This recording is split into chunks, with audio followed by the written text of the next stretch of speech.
Just to show you how to put your filter on a 1000 PSI, 0.15 and 0.30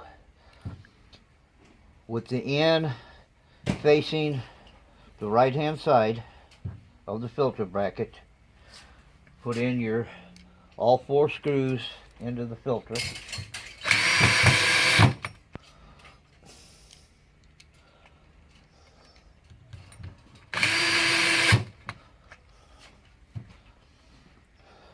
Here where it says filter bracket, you will hook this into here. Your tubing with the garden hose adapter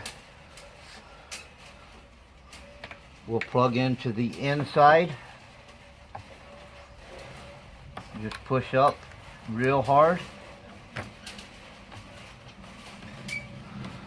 Run this to your garden hose or your spigot. The shorter piece, the 16-inch piece that comes with it, goes into the outside of the filter, and then to the inlet on the pump. That's it.